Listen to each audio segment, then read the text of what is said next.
بسم اللہ الرحمن الرحیم۔ السلام علیکم ورحمۃ اللہ وبرکاتہ۔ قرآنی وظائف اور مسنون دعاؤں کے لیے ہمارے چینل کو سبسکرائب کریں۔ سورۃ الملک کے بارے میں احادیث میں بہت سی روایات اور فضیلتیں آئی ہیں۔ حدیث میں ہے کہ حضرت ابو ہریرہ رضی اللہ تعالیٰ عنہ سے روایت ہے کہ نبی کریم صلی اللہ علیہ وسلم سے منقول ہے کہ قرآن شریف میں ایک سورت 30 آیات کی ایسی ہے کہ وہ اپنے پڑھنے والوں کی شفاعت کرتی رہتی ہے یہاں تک کہ اس کی مغفرت کرا دے۔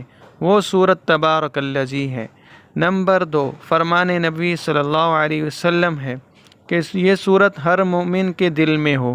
نمبر 3، حدیث میں ہے کہ جس نے سورت ملک اور سورت سجدہ کو مغرب اور عشاء کے درمیان پڑھا گویا اس نے لیلۃ القدر میں قیام کیا۔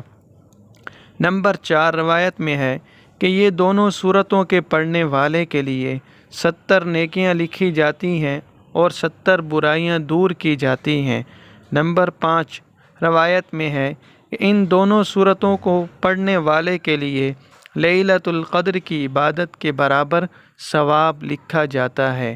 نمبر 6، جو یہ سورت روزانہ پڑھنے کا عادی ہو وہ عذاب سے محفوظ رہتا ہے۔ نمبر 7، حضور صلی اللہ علیہ وسلم کا سونے سے پہلے ان دونوں سورتوں کے پڑھنے کا معمول تھا۔ اللہ تعالیٰ عمل کی توفیق عطا فرمائے، آمین۔